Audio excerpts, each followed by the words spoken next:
High বন্ধুরা, আজকে আমি নিয়ে চলে এসেছি বিভিন্ন ধরনের সবজি দিয়ে একটা স্পেশাল নিরামিষ রেসিপি, যেটা আপনারা বাড়িতে বা অনুষ্ঠান বাড়িতে খুব সহজেই বানিয়ে নিতে পারবেন এবং অনেক টেস্টি। আপনারা এই রেসিপিটা নিরামিষ রান্না করতে পারেন এবং আমিষও রান্না করতে পারেন, মাছের মাথা দিয়ে বা মাছ দিয়ে। আপনারা যেভাবে রান্না করুন না কেন, এই রেসিপিটা অনেক অনেক অনেক টেস্টি ফুল হতে চলেছে। সত্যি বন্ধুরা, একবার হলেও টেস্ট করবেন। তো এই রেসিপিটা বানার জন্য যা যা আমি নিয়ে নিচ্ছি, চলো এক এক করে কেটে নিই। আমি নিয়ে নিচ্ছি এখানে ভেন্ডিটাকে আমি মিডিয়াম সাইজ করে কেটে নিলাম। তো আপনারা এখানে আরও অনেক কিছু মিক্স অ্যাড করতে পারেন, আবার যা যা আছে আপনাদের হাতের কাছে তাই তাই দিয়েও করতে পারেন। তো আমি এখন নিয়ে নিচ্ছি মিডিয়াম সাইজ করে কেটে কেটে নিচ্ছি সিমগুলো। আমি ছোটো সিমটা পাইনি, তাই আমি বড়ো সিমটা নিয়ে নিয়েছি। একেও আমি মিডিয়াম সাইজ করে কেটে নিলাম। এবার কেটে নেব আমি গাজরটাকে আমি লম্বা করে কেটে নেব। বেশি ছোটো করছি না, আর বেশি বড়ও করছি না, মিডিয়াম সাইজের।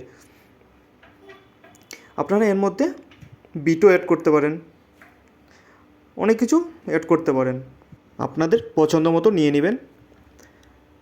আর আমি এবার কেটে নিলাম বিনসগুলোকে আমি মিডিয়াম সাইজ করে নিলাম। এবার নিয়ে নেবো আমি পটল। আমি 4টের মতো ছোটো ছোটো পটল নিয়ে নিয়েছি।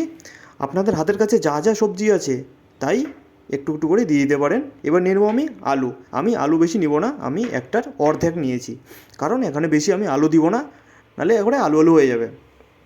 আলুটাকে আমি বেশি নিচ্ছি না। এবার আমি দিয়ে দিলাম কড়াইয়ে তেল দিয়ে আমি পটলটাকে আমি ভেজে নিব। আগে লবণ হলুদ একটু একটু করে দিয়ে দেবো পরিমাণ মতো। এবার তাকে ভেজে নেব।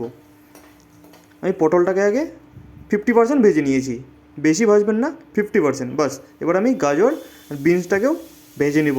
দিয়ে দিলাম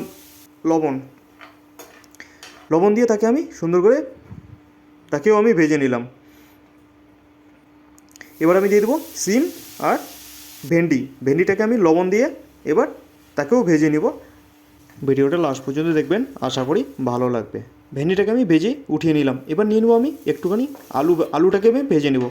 আলুটাকে ভেজে তাকেও আমি উঠিয়ে নিলাম। এবার আমি নিয়ে নেবো এখানে কালাইয়ের বড়ি, কিছু আমি মিক্স করে দেবো কালাইয়ের বড়ি। কালাইয়ের বড়িটাকে আমি ভেজে উঠিয়ে নিয়েছি, যা যা লাগে আমি সাজিয়ে নিয়েছি একবারে। এবার সবজি বসানোর জন্য আমি নিয়ে নিয়েছি কাঁচা লঙ্কা, তাকে আমি লম্বা লম্বা করে কেটে নিয়েছি। আর টমেটোটাকেও আমি লম্বা করে কেটে নিয়েছি। পেঁয়াজটাকেও আমি কুচি কুচি করে কেটে নেব। আপনারা পেঁয়াজ ইউজ নাও করতে পারেন, আমি এখানে একটুখানি পেঁয়াজ ইউজ করেছি। দিব তেল দিয়ে জিরা, যা আছে আপনাদের হাতের কাছে আমি একটু একটু করে মশলা দিয়ে দিলাম। এবার দিয়ে দেবো পেঁয়াজটাকে আমি এবার ভালো মতো একটু একটু করে ভেজে নিব, বেশি ভাজবেন না। এবার দিয়ে দেবো টমেটো, কাঁচা লঙ্কা একটু করে ভেজে নিয়ে তারপর দিয়ে দেবো আমি আদার পেস্ট। আদাটাকে ভালো মতো ভেজে নিয়ে এবার দিয়ে দেবো আমি আলু। প্রথমে আমি এই ভাজা আলুটাকে দিয়ে দিলাম। ভাজা আলুটাকে ভালো মতো মিক্স করে নেব। তারপর দিয়ে দেবো আমি এখানে পটলগুলোকে, কারণ পটলটা খুব হার্ডি। পটলটাকে ভালো মতো ভেজে নিতে হবে, মশলাগুলোর সাথে ভালো মতো মিক্স করে নেব। এবার দিয়ে দেবো বিনস অ্যান্ড গাজরটাকে ভেজে রেখেছিলাম, তাকেও আমি দিয়ে দেবো এক এক করে, মানে এক এক করে দিয়ে দিতে হবে সবগুলা।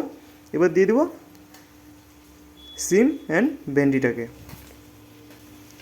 তাকে দিয়ে ভালো করে মিক্স করে নিতে হবে সবগুলো ভালো করে, আর আস্তে আস্তে নাড়তে হবে বন্ধুরা। আর এবার দিয়ে দেবো একটুখানি জল দিয়ে তাকে ভালো মতো একটুখানি সিদ্ধ করে নিতে হবে, মেখে নিতে হবে। দিয়েছি লবণ হলুদ, এবার ভালো করে মিক্স করে নেব। মিক্স করে নিয়ে ভালো মতো তাকে সিদ্ধ করে নিতে হবে, মিক্স করতে হবে, নাড়তে হবে। আর বেশি জোরে নাড়বেন না, যাতে ভেঙে না যায় সবজিগুলো, ভালো মতো যেন এইভাবেই থাকে। এবার দিয়ে দেবো আমি সেই কালাইয়ের বড়িগুলোকে, তাকে দিয়ে ভালো মতো মিক্স করতে হবে, সুন্দর করে নাড়তে হবে। এবার দিয়ে দেবো একটুখানি পরিমাণ মতো জল দিয়ে দিবেন, আর নিচে লেগে যাবে সেগুলোকে উঠিয়ে দিতে হবে, যাতে একটু গন্ধ ছড়বে। এবার ভালো মতো তাকে মেখে মুখে নাড়ে বানিয়ে নিতে হবে বন্ধুরা, বেশি করবেন না, নাতে ভেঙে যাবে। এবার একটুখানি জল দিয়ে, এখানে আমি গ্রেভি রাখবো না, একটু ভালো মতো বানিয়ে নিব তাকে সিদ্ধ, যাতে এমনভাবে করে নেবেন আলুটা ভালো মতো সিদ্ধ হয়ে যায়, আলু পটল সবজিগুলো যেন সিদ্ধ হয়ে যায় আর ভাঙবেও না। থেকে ভালো মতো রান্নাটা আমি করে নেব। তো চলো রান্না করে নিয়েছি, এবার আমি একটা প্লেটে সুন্দর করে উঠিয়ে নিচ্ছি। দেখুন বন্ধুরা সিদ্ধ হয়ে গেছে, বাট সবজিগুলো ভাঙিনি, সেরকম করেই রান্না করে নিতে হবে ভালো মতো করে। তো চলুন, ভিডিওটা অবশ্যই ভালো লাগলে চ্যানেলটাকে সাবস্ক্রাইব করবেন, লাইক করবেন, শেয়ার করবেন। আর ফুড ভিডিও দেখার জন্য ধন্যবাদ।